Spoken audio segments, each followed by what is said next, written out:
Adriana, una maestra por vocación. Tú nos contabas que venías del campo y que el aprendizaje o la experiencia más significativa de tu vida fue encontrarte con tu maestra después de venir del campo a la escuela, que me imagino que en ese momento no tenía una gota de sentido, ¿verdad? No, era como si me hubieran castigado porque hice algo malo. Me dijeron, ya hay que empezar la escuela y de hecho fue muy triste, pero afortunadamente conocí a mi maestra Jovita, con ella hicimos el grado primero. eh, ¿Y ella y qué tenía? la maestra Jovita era una mezcla de amor, de rigurosidad, de juego, de complicidad, era algo muy lindo que yo, bueno, que uno descubre después, no en ese momento, sino después de que ella se daba cuenta que uno hacía cosas, pero hacía como si uno no, como si ella no se diera cuenta de nada. Y todo eso lo recuperé pues en el escrito que te digo, de cómo recordaba, cómo la recordaba, como la vecina, porque era un pueblo, entonces vivíamos todos muy cerca de todos, pero cuando estaba en la escuela, cuando estaba en su labor como profesora, era muy juiciosa, eso que tú dices, que todos los materiales, todo lo que nos permitía, todo lo que nos facilitaba era muy bonito, muy Una interesante, maestra que dejó huella, me que dejó imagino. una huella Huella profunda. a tal nivel que tú eres hoy maestra. Sí, sí, yo no sé si por ella, yo no sé en qué momento se me ocurrió ser maestra, pero gracias a ella siento que lo que hago es muy bonito y que de alguna manera le rindo un homenaje a la maestra Jovita, que yo incluso no sé si todavía esté por aquí. Tan bonito es Sí, decir que uno sin saber deja una huella. ¿Tú sí. crees que qué es lo que uno hace para dejar esa huella?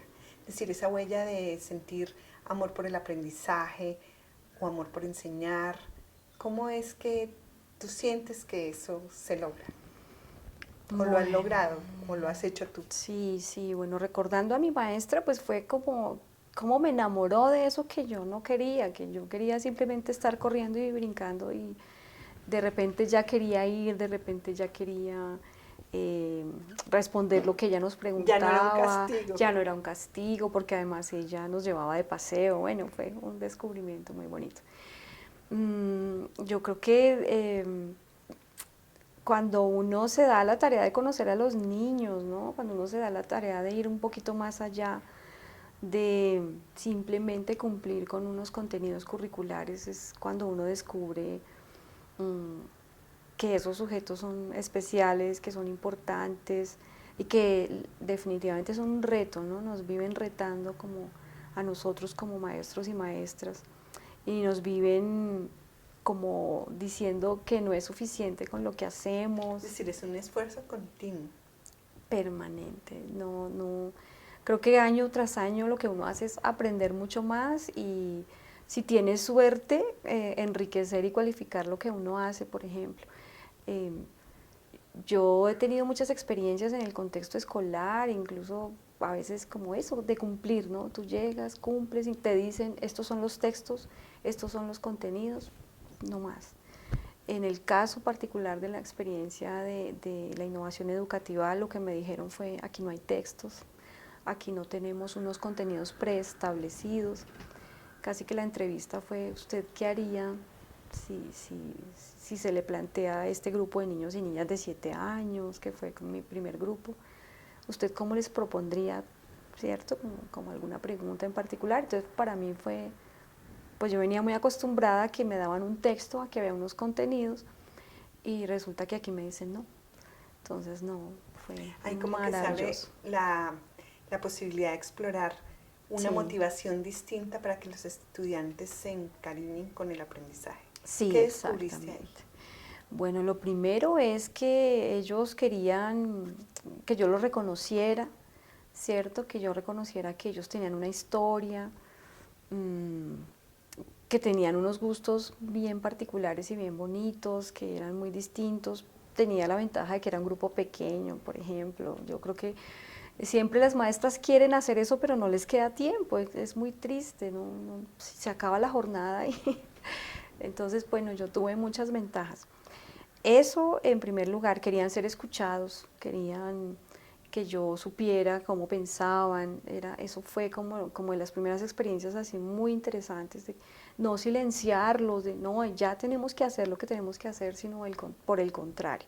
Pero eso fue un aprendizaje largo y difícil para mí porque yo venía entendiendo ¿Y de otra cómo se manera. modula esas dos cosas? Es decir, ese interés de los niños por ser oídos, por tenerse en cuenta, y como esa pues necesidad del maestro también de decir algo, no sé, de Sí, enseñar. ¿Cómo es sí. eso? ¿Cómo es ese juego de esas dos realidades? Yo creo que yo si hablamos desde el punto de vista pedagógico, desde el punto de vista didáctico, pues es esa, esa atmósfera que uno logra crear en el aula, en la cual el niño siente que hace parte de, y entonces ya no hay como la necesidad de esa negociación. Entonces los temas de alguna manera que se sugieren desde el trabajo de aula, ya los niños hacen parte de eso, ya los niños han ayudado a Como que consolidarlos, nacen. nacen, sí, entonces no es una imposición, pero tampoco es un asunto espontaneísta, ¿sí? Como de qué quieren hacer y lo que quieran hacer, sino que hay una negociación.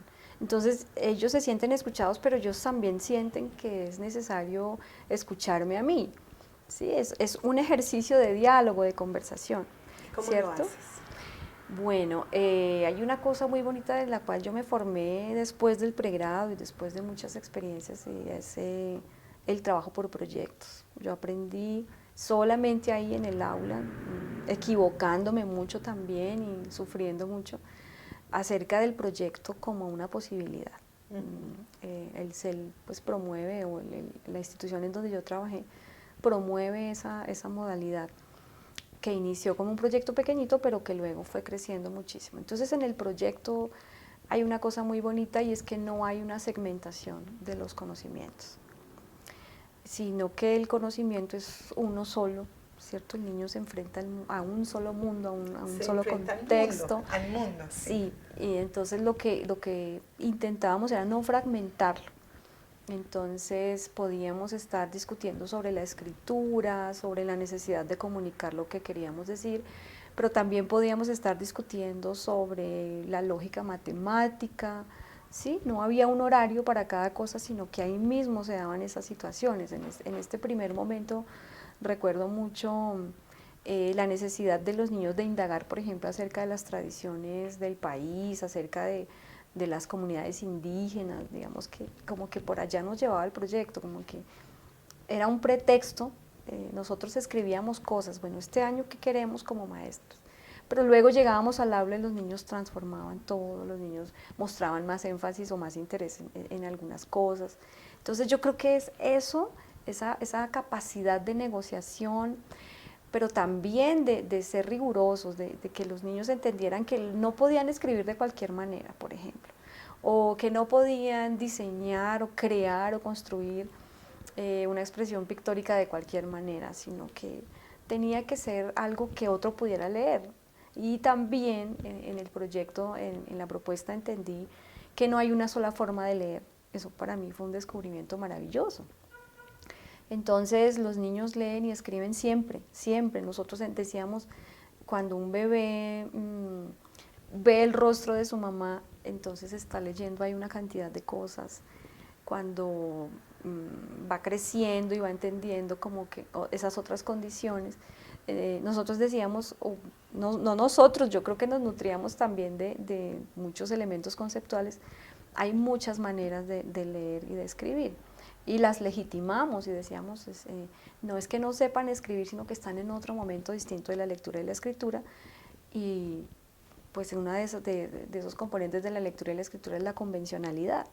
Por supuesto, llega un momento en que los niños, incluso ellos mismos dicen, no me digas que yo estoy escribiendo, yo no estoy escribiendo. Sí, ellos mismos lo decías decían. una cosa linda al principio de esta conversación, cuando estábamos empezando a conversar sobre el tema, que tú te sorprendías, que era una grata, pero una profunda sorpresa en ti ver el proceso como del encuentro del niño con las convenciones para leer Sí. o para escribir. Sí. ¿Cómo eso que acabas de contar, que era como la experiencia de decir, ay, No me digas que soy tan buena porque yo me estoy dando cuenta, me estoy inventando Sí. todo. Yo no escribo como tú estás Exacto. escribiendo de otra Pero, manera.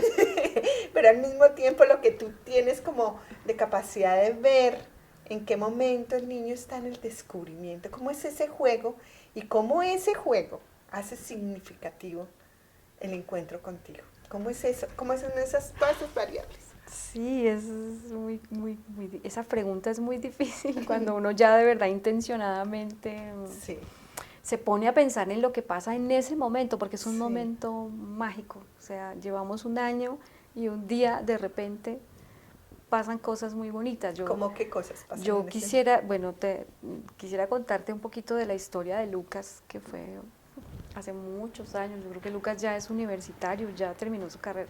Lucas llegó a la institución como todos los demás niños y con un ritmo supremamente distinto para él.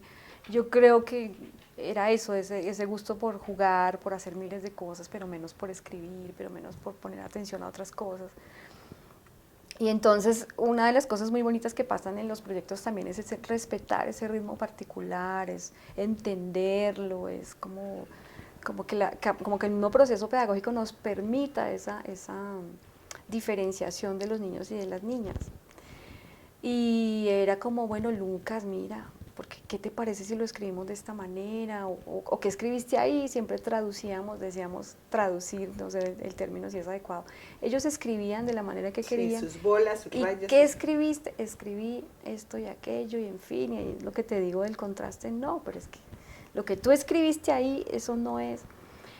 Y un día estábamos sentados en la mesita con otros niños y de repente él intentó, ya no me pidió ayuda como para, mira, Adriana o Nana, me decían, aquí escribí esto, sino que él empezó a escribir.